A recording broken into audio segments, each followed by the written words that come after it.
Gente, nosso programa hoje é dedicado para as mamães e para os papais, tá? Nós estamos na Semana das Crianças, então o nosso convite é que você, papai, você, mamãe, ou você que pretende um dia ser papai ou mamãe, acompanhe o programa até o final, porque hoje a gente vai falar dos nossos pequenos e de como nós, na condição de pais ou de mães, podemos ser uma contribuição ainda maior para eles. Utilizando o quê? As ferramentas de expansão de consciência, a PNL, as barras de Axis e os mais modernos estudos da neurociência. Aliás, Né? Edgar, para os vovôs também, né? Que muitas crianças hoje em dia ficam com Também os avós, para né? todos aqueles que Então, estão para no os dia a dia com vovôs as também, crianças, né? exatamente. Vovôs, vovós, tios, educadores, por que não? Então, fique com a gente porque a gente tem muito conteúdo no programa de hoje para você. Bom, nos últimos anos tem sido muito divulgado, em vários canais de comunicação, inclusive, os avanços da neurociência no sentido de mapear o funcionamento do cérebro humano. Né? Eu e a Eliane, a gente acompanha muito esses estudos porque uma das atividades terapêuticas que nós desenvolvemos é a hipnose clínica, que é uma atividade totalmente lastreada nos estudos e nas pesquisas neurocientíficas. Né? Essas descobertas têm nos oferecido uma nova visão do ser humano, a ponto desses estudos comprovarem que nós somos seres empáticos por natureza. Né?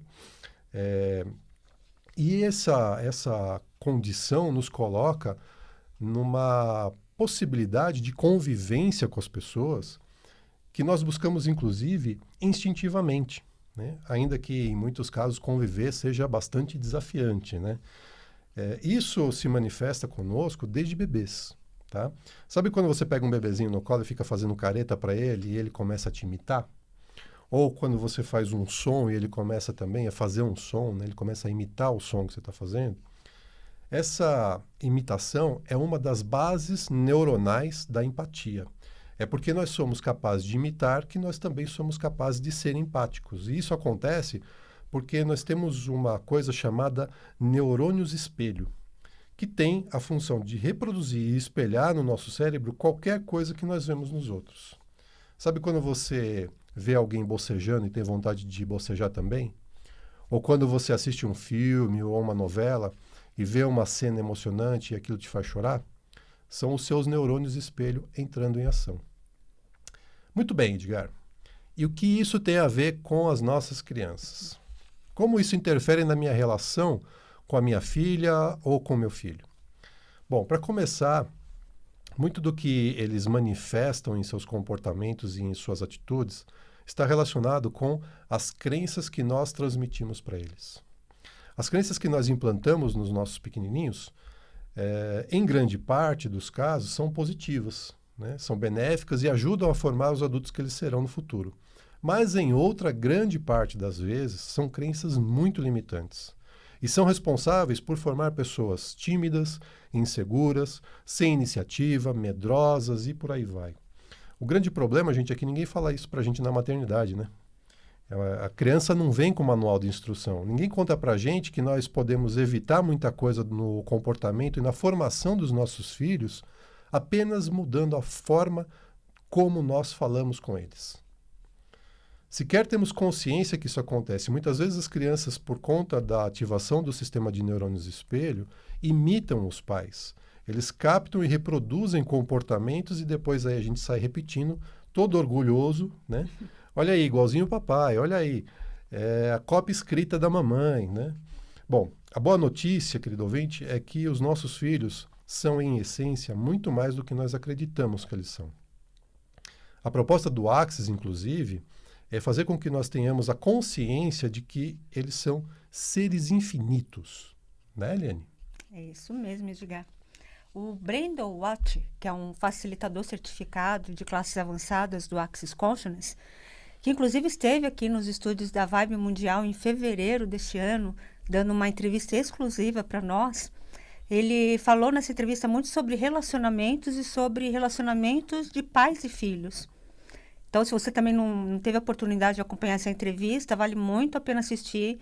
Entra no nosso canal do YouTube, procura lá na busca programa Fique na Pergunta e assista por completo, que é bem legal e bem interessante. Então, o Brandon, ele disse o seguinte: pais conscientes significa filhos conscientes. é capacitar seus filhos para serem eles. Não se trata de fazê-los escolher ser quem você decidiu que deveriam ser, mas permitir que eles sejam quem são. Trata-se de mostrar a seus filhos o que as escolhas deles criam, para que tenham consciência do que é verdadeiro para eles. Então, quando você está tentando acertar ser pai ou ser mãe, ou ainda, entre muitas aspas, ser um bom pai ou uma boa mãe, isso não funciona. Com frequência, nós falamos aqui no programa, que se você entra no auto-julgamento, você está colocando maldade no mundo. Será que quando você tenta acertar ser um bom pai ou uma boa mãe, ou ser pai ou ser mãe, você não estaria também no auto-julgamento? Quando você discute com seu filho e fala palavras pesadas para ele, e depois diz que você faz isso porque quer o melhor para ele e que está tentando ser um bom pai, você acredita que isso funciona? Que tipo de adulto essa criança vai ser, quando crescer? Ouvindo dos seus pais palavras pesadas e acreditando que os pais fizeram o que fizeram por amor. Como será essa pessoa, esse adulto? Essa criança que cresceu nessas condições vai saber se relacionar com pessoas de forma empática e consciente? Ou vai acreditar que estará sendo uma boa pessoa quando discute, usa palavras pesadas também, como seu pai fazia? Aliás, meu pai agia assim porque queria o meu bem. Percebe que quando o Brendo condiciona a consciência dos filhos, a consciência dos pais, existe total coerência? Muitas vezes não temos coerência entre nossas palavras e nossas atitudes. E justificamos a nossa incoerência em nome da educação, em nome do amor que acreditamos ser o melhor. E outra coisa que devemos considerar na educação dos filhos, como Edgar disse, e que o Axis coloca muito bem, é lembrar que todos somos seres infinitos. Na condição de um ser infinito, nós sempre temos escolha e podemos criar tudo o que quisermos em nossas vidas. Lembre-se, Jesus, da plenitude de toda a sua sabedoria, há quase 2000 anos, disse: sois deuses e não sabeis. Então, na condição de pais, devemos empoderar nossos filhos a se reconhecerem também como seres infinitos, para que reconheçam a sua verdadeira potência, para despertá-los para suas habilidades, para que eles percebam o que funciona ou não para eles. E não exigir deles que façam aquilo que funciona para nós, pais. Os pais, e principalmente as mamães, têm aquele lado superprotetor. E não percebe que ser superprotetor pode ser muito nocivo para o seu filho. Um exemplo, se o seu filho sobe numa cadeira para pegar o brinquedo que está lá em cima da estante. Geralmente, o que os pais dizem? Sai daí, moleque, você vai cair no chão e se arrebentar. Ao invés de dizer, fulano, diga o nome do seu filho, ele tem nome. Nunca chame seu filho de moleque, menino, menina. Diga, fulano, preste atenção no que você está fazendo. Suba com cuidado e desça daí logo que pegar o que deseja. Quem você acha que vai ser um adulto confiante e seguro? Aquele que você disse, você vai cair, se machucar? Ou aquele que você encorajou a fazer o que queria? A resposta é óbvia, E a neurociência já nos revelou que a nossa mente subconsciente, que é aquela que comanda as nossas ações, está aberta a sugestões até os nossos 7 anos de idade. Nessa idade, a criança vê os pais como autoridade. E tudo que os pais dizem, principalmente aquilo que é falado repetidas vezes, vai direto para o subconsciente da criança. Então, quando você afirma para uma criança que ela vai cair da cadeira porque almeja algo que está fora do alcance dela, a certeza e a autoridade dos pais faz com que ela cresça, com a crença de que posso me machucar se eu fizer algo que eu quero. E essa crença se instala no subconsciente daquele indivíduo. E provavelmente aquela criança se tornará um adulto inseguro. Então, gente, cuidado. Cuidado com o que você anda falando para o seu filho, principalmente para aqueles menores de 7 anos de idade. né? Quando você diz, você é burro, você não vai ser ninguém na vida, ou você é um covarde, ou preguiçoso como seu pai. Muito cuidado com essas palavras, porque com certeza essas palavras irão diretamente para o subconsciente do seu filho e lá vão ficar. Percebe que como as atitudes e palavras dos pais são tão poderosas para instalar medos, insegurança, desvalorização, submissão nos filhos? E o que é pior, fazemos isso sem ter consciência. E ainda, de novo, dizemos que fazemos em nome do amor, em nome da educação, porque queremos, né, o melhor para eles. Então, quando cuidamos das nossas palavras e temos atitudes coerentes com aquilo que falamos, podemos empoderar, sim, verdadeiramente nossos filhos a fazerem as escolhas que vão criar mais para eles. E não é ensinar que eles têm apenas uma escolha e que, ao escolher, tem que escolher a escolha certa, a melhor. Não é isso. É mostrar a eles que as escolhas sempre criam algo. E se perceberem que a escolha que fizeram não foi contribuição, que eles podem novamente escolher. E novamente de novo. E está tudo bem. Isso vai fazer o seu filho crescer empoderado, seguro, confiante da vida que ele quer criar e responsável pela vida dele. Essa coisa de se responsabilizar pelas escolhas é muito importante, né? Porque quando a gente ensina as crianças que eles podem ser independentes, a gente vai estar do lado do nosso filho, a gente vai estar amparando o nosso filho, mas ao mesmo tempo apoiando ele e mostrando para ele que a responsabilidade é dele, né? A gente jamais vai poder se culpar ou culpar alguém pela escolha que ele fez, né?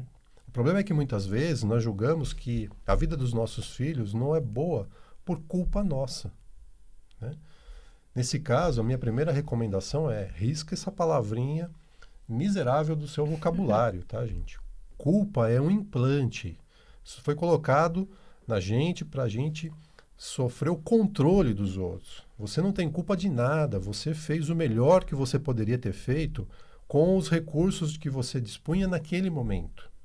Então, ao invés de você ir para a culpa, para o auto-julgamento, como seria se nós estivéssemos realmente dispostos a fazer perguntas, né? Perguntas do tipo, ok, como pode ser melhor para mim e para o meu filho? Quais escolhas nós temos aqui que nós não estamos conseguindo enxergar? Lembre-se que algumas perguntas você só poderá fazer para você e não para os outros, tá? Outras poderão ser feitas para os dois ou até mesmo para a família. Quando a pergunta for feita para todos, isso cria uma espécie de autorresponsabilidade para todos e não apenas para o indivíduo que elaborou a pergunta. Exatamente. E outra forma de reprimir nossos filhos, não permitindo que eles sejam eles mesmos, é fazer ameaças, é impor condições e regras que beneficiem apenas os pais. E eu não estou dizendo que regras não devem existir, não é isso. Mas mostrar a contribuição que a regra pode ser para todos. Por exemplo, seu filho deixa sua casa toda bagunçada, né? Mesas espalhadas, brinquedos jogados no chão, roupa suja jogada na cadeira, papéis pela mesa, enfim, uma desorganização total. E seu filho está jogando videogame há horas. Aí o que você faz? Você simplesmente chega, arranca o controle das mãos dele, desliga o videogame, grita com ele, diz que ele é um desorganizado, preguiçoso e às vezes vai até além, né? Até ofende, dizendo que ele é um vagabundo e que não faz nada útil. Diz ainda que ele vai ficar sem videogame por uma semana, se não deixar a casa em ordem. Veja a ameaça. A ameaça não funciona, gente. O que você acha que essa atitude vai criar? Vai criar mais consciência? Ou vai criar um loop de estresse, de desarmonia e fazer com que esse fato ocorra muitas e muitas vezes?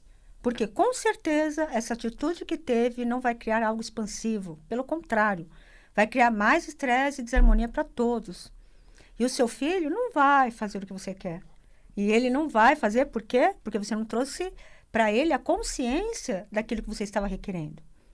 Por exemplo, como seria se você chegasse para o seu filho, se aproximasse dele, né? Se for uma criança pequena, abate-se, né? Olho no olho, e falasse para ele, João, né? Lembra, pelo nome. João, percebi que você está jogando videogame há horas. A casa está bastante desorganizada. Quando eu vejo isso, eu fico um pouco chateada, porque para mim, é importante a casa ficar arrumada. Penso que uma casa arrumada fica mais harmoniosa para todos que vivem aqui, principalmente para você.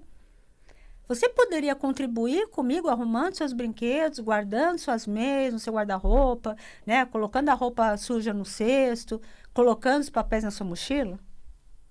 Qual situação você acredita que vai trazer mais consciência para ele?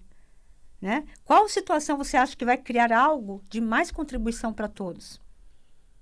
Bom, e outra coisa que é legal falar também, que é bem limitante, é quando nós ainda tentamos esconder dos nossos filhos nossos sentimentos. Quando nós estamos chorando ou estamos com raiva de algo que aconteceu, e isso é legítimo, né? É legítimo sentir raiva, ficar triste, chorar, nós escondemos nossos filhos e dizemos a eles que está tudo bem, que não é nada. Você acha que isso é validar sentimentos, escondendo o que aconteceu de fato com você? Ou seja, toda vez que eles se sentirem tristes ou com raiva, eles vão ignorar seus sentimentos também. Eles vão se anular. Lembra que o Edgar explicou sobre neurônios e espelhos? Eles vão espelhar as atitudes dos pais e vão anular seus sentimentos. E com o passar do tempo, muito provavelmente irão adoecer. Então, como seria se você assumisse a sua raiva, a sua tristeza, e caso seu filho pergunte o que aconteceu, você seja sincero e verdadeiro com ele? E diga, estou com raiva, ou estou triste por tal coisa. É trazer para ele a consciência que esses sentimentos são legítimos e naturais. E você pode falar, filho, eu estou com raiva de tal coisa ou de tal pessoa, mas eu estou perguntando para o universo o que essa raiva está querendo me dizer. Ou ainda, que eu estou percebendo, filho, o que eu não estou percebendo sobre essa raiva, que se eu percebesse, minha raiva sumiria. Perceba como ficar na pergunta, ensinar o seu filho a fazer perguntas, vai expandir muito mais. Ficar na pergunta não traz nenhuma definição, nenhum julgamento sobre o seu sentimento. E seus filhos, tendo essa consciência, farão o mesmo. Aprenderão desde cedo que ficar na pergunta cria muito mais consciência e possibilidades. Querido ouvinte, quando se trata de criança, a gente poderia passar a vida aqui falando. Infelizmente, o nosso tempo é curto, a gente não pode se estender muito mais. Então, fica aqui uma última dica, uma última recomendação para você. Leve os seus filhos para correr as barras. Faça uma sessão de barras com os seus filhos.